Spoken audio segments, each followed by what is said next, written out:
Assalamualaikum warahmatullahi wabarakatuh.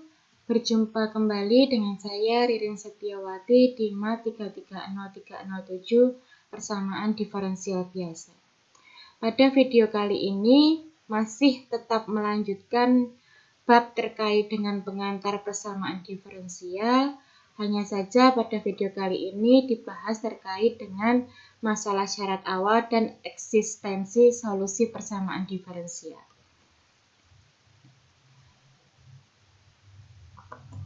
Baik, untuk ilustrasi di sini diberikan contoh kasus sederhana terkait dengan masalah syarat awal.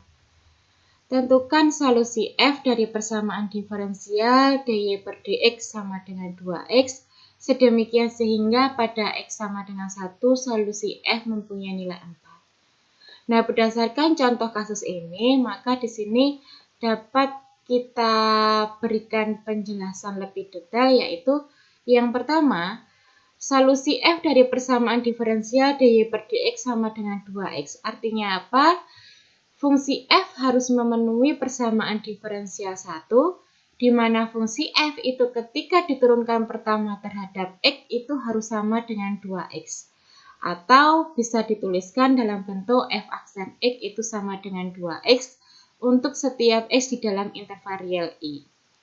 Yang kedua, fungsi f itu harus mempunyai nilai sama dengan 4 pada saat x sama dengan 1. Atau f harus memenuhi f ketika x sama dengan 1 itu sama dengan 4. Selanjutnya berikut diberikan definisi terkait dengan masalah syarat awal.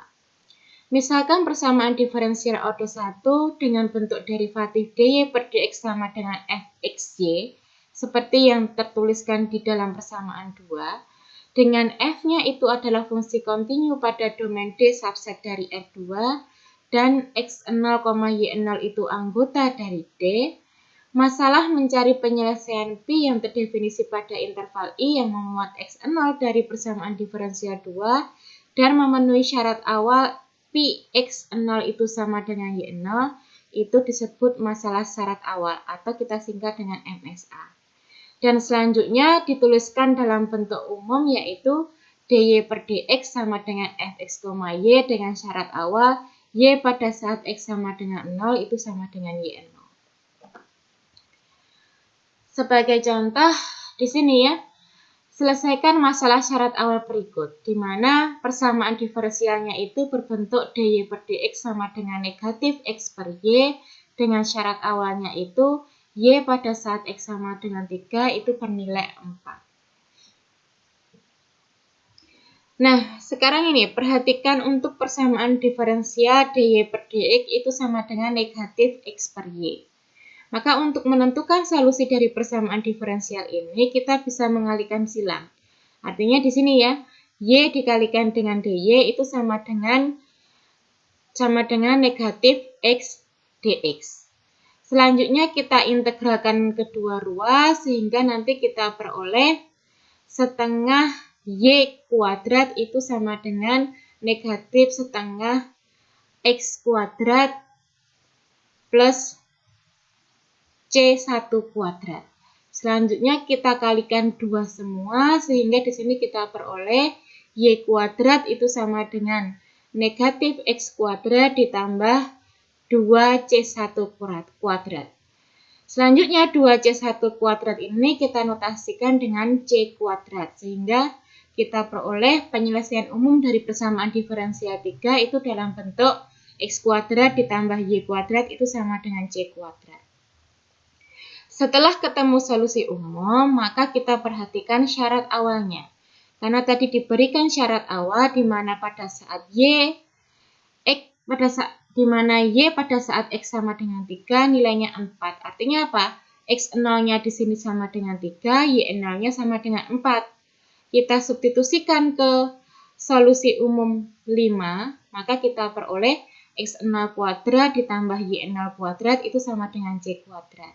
Atau sama dengan c ditambah 16 itu sama dengan c kuadrat. Sehingga berakibat c kuadrat itu sama dengan 25. Maka diperoleh solusi dari masalah syarat awal yaitu x kuadrat ditambah y kuadrat sama dengan 25. Oke, kita lanjutkan untuk subpembahasan yang kedua, yaitu terkait dengan eksistensi solusi persamaan diferensial. Di sini diberikan teorema terkait dengan eksistensi solusi persamaan diferensial. Jika persamaan diferensial dy per dx itu sama dengan fx, y seperti pada persamaan 6, memenuhi bahwa fungsi f itu kontinu pada domain D anggota dari R2, dan turunan parsial dari fx, y terhadap y itu kontinu pada domain D, dan titik x0, y0 itu anggota dari domain, maka terdapat penyelesaian tunggal pi dari persamaan diferensial 6 yang terdefinisi pada interval tertutup x0 dikurangi h, x0 ditambah h, di mana h cukup kecil, dan memenuhi syarat pi x0 itu sama dengan y0. Sebagai contoh di sini diberikan ya, pandang masalah syarat awal dalam bentuk dy per dx itu sama dengan x kuadrat ditambah y kuadrat, dengan syarat awalnya itu adalah y pada saat x sama dengan 1 itu bernilai 3. Ya. Dari masalah ini yang perlu kita perhatikan ini. Syarat pertama, fx, y. Fx, y-nya di sini adalah dalam bentuk x kuadrat ditambah y kuadrat. Di mana masing-masing dari x kuadrat dan y kuadrat di sini berbentuk fungsi polinomial. Kita ketahui bersama ya, kalau fungsi polinomial itu akan kontinu di setiap titik anggota dari R. Ya, akan kontinu di setiap titik anggota R. Karena di sini berbentuk fungsi dua peubah ya. Fungsi dua peubah dalam bentuk x dan y, di mana bentuknya di sini merupakan bentuk polinomial, maka fungsi dua peubah dalam variabel bebas x dan y ini akan selalu kontinu di dalam domain anggota dari R2. Selalu kontinu ya. Jadi kalau ini bentuknya fungsi polinomial itu kontinu di mana-mana untuk domainnya.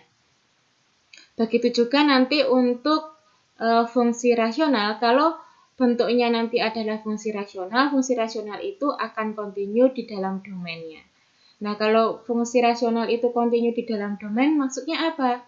Bahwa kalau fungsi rasional nanti berbentuk px, y dibagi dengan qx, y, maka fungsi ini akan terdefinisi jika qx, y atau penyebutnya itu tidak boleh sama dengan 0.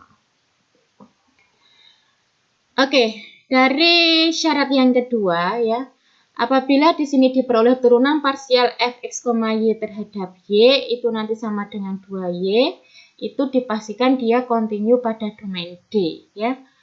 Karena di sini 2y itu juga dalam bentuk fungsi polinomial, maka fungsi di sini dia akan selalu kontinu pada domain D subset dari R2. Karena syarat awal y pada saat x sama dengan 1 itu sama dengan 3, berarti titik 1,3 itu pasti termuat di dalam domain D. Dengan teorema sebelumnya diperoleh suatu penyelesaian tunggal pi dari persamaan diferensial dy per dx sama dengan x kuadrat ditambah y kuadrat yang terdefinisi pada interval tertutup 1 dikurangi h sampai dengan 1 plus h dan memenuhi syarat awal pi pada saat x sama dengan 1 sama dengan 3. Nah, apa artinya di sini ya? Kalau di sini adalah bentuknya adalah masalah syarat awal, maka dipastikan bahwa solusinya itu adalah tunggal. Oke, itu yang bisa saya sampaikan terkait dengan materi pengantar persamaan diferensial. Pada video berikutnya nanti akan kita bahas terkait dengan bab baru, yaitu terkait dengan persamaan diferensial orde 1.